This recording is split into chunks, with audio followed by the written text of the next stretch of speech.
Hello friends, ഇന്ന് ഞാനുള്ളത് നർത്തകിയിലാണ്. നർത്തകി പേരാമ്പ്രയിലെ ഒരു റെൻ്റൽ ഷോപ്പാണ്. അപ്പോൾ നാളെ ഓഗസ്റ്റ് 15 അല്ലേ, അപ്പോൾ നമ്മുടെ സ്കൂളിൽ വെച്ചിട്ട് കുറച്ച് പരിപാടികളൊക്കെ ഉണ്ട്. അതിൽ മോളെ എന്തെങ്കിലും ഒരു ഐറ്റത്തിൽ പങ്കെടുപ്പിക്കണം എന്ന് വിചാരിച്ച് അങ്ങനെ നമ്മൾ അവൾക്കുള്ള ഡ്രസ്സ് വാങ്ങാൻ വേണ്ടി വന്നതാണ്. അപ്പോൾ മോൾക്ക് ബോയ്ക്കട്ട് ആയതുകൊണ്ട് അപ്പോൾ സ്ത്രീകളെ വേഷമൊന്നും പറ്റില്ല. അപ്പോൾ നമ്മൾ ഉദ്ദേശിക്കുന്നത് ഈ ജവഹർലാൽ നെഹ്റു അല്ലെങ്കിൽ സുഭാഷ് ചന്ദ്രബോസ് അങ്ങനത്തെ നേതാക്കന്മാരെ ആരെങ്കിലും വേഷം അണിയിക്കാനാണ്. അപ്പോൾ അതിന് വേണ്ടിയിട്ടാണ് നമ്മളിവിടെ വന്നിട്ടുള്ളത്. അപ്പോൾ ഇവിടെ കുറേ ഐറ്റംസ് ഉണ്ട്. ഇവിടെ അല്ലായിരുന്നു ഇത് നേരത്തെ, ഷോപ്പ് ഇവിടെ അല്ലായിരുന്നു, ഇതിൻ്റെ ഓപ്പോസിറ്റ് ആയിരുന്നു.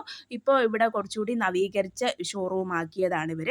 അപ്പോൾ ഇവിടെ കുറേ ഐറ്റംസ് ഉണ്ട്. നാടോടി നൃത്തത്തിൻ്റെ, ഒപ്പനേൻ്റെ, അങ്ങനത്തെ ഡാൻസുകളെ, നഴ്സറി ഐറ്റംസ്, അങ്ങനെ അതിന് വേണ്ട പ്രോപ്പർട്ടീസിൽ ഉൾപ്പെടുത്തുന്ന കാര്യങ്ങൾ അങ്ങനെ ഒരുപാട് കാര്യങ്ങൾ ഇവിടെ ഉണ്ട് കേട്ടോ.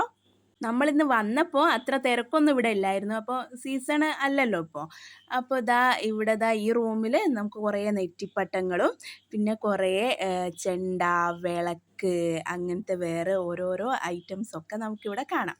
അപ്പോൾ ഇതിൻ്റെ എല്ലാത്തിനും പേരൊന്നും എനിക്ക് അറിയില്ല, അതുകൊണ്ടാണ് ഞാൻ പേരൊന്ന് അങ്ങനെ എടുത്ത് പറയാത്തത്. അപ്പോൾ കുറേ ഐറ്റംസ് നമുക്ക് ഇവിടെ കാണാൻ പറ്റും കേട്ടോ. അപ്പോൾ നമ്മൾ ഏത് ഡ്രസ്സാണ് എടുക്കേണ്ടതെന്ന് നമ്മളൊരുവിധം തീരുമാനത്തിലെത്തുന്നതാണ് ഇവിടെ. ഇത് അവർ പറയുന്നുണ്ട് അംബേദ്കറിൻ്റെനും ഒക്കെ പറ്റുന്ന ഡ്രസ്സാണെന്ന്. പക്ഷേ അത് എനിക്ക് അത്ര ഇഷ്ടപ്പെട്ടില്ല. അപ്പോൾ നമ്മളെടുത്തത് സുഭാഷ് ചന്ദ്രബോസിൻ്റെ ഒരു ഡ്രസ്സാണ്. അപ്പോൾ നമ്മൾ അതാണ് കേട്ടോ എടുത്തത്. അങ്ങനെ ഇതാണ് നർത്തകി. ഇത് എവിടെയാണ് വരുന്നതെന്ന് വെച്ചിട്ടുണ്ടെങ്കിൽ ചേനോളി റോഡിനാണ്, പേരാമ്പ്രയുള്ള ചേനോളി റോഡിലാണ് കേട്ടോ. അപ്പോൾ നിങ്ങൾ ആരെങ്കിലും വരുന്നുണ്ടെങ്കിൽ ഇവിടെ വന്ന് ഡ്രസ്സൊക്കെ വാങ്ങിക്കോളൂ. അപ്പം നമ്മുടെ ചാനൽ സബ്സ്ക്രൈബ് ചെയ്യാത്തവരൊന്ന് സബ്സ്ക്രൈബ് ചെയ്യണേ. Tata, bye bye.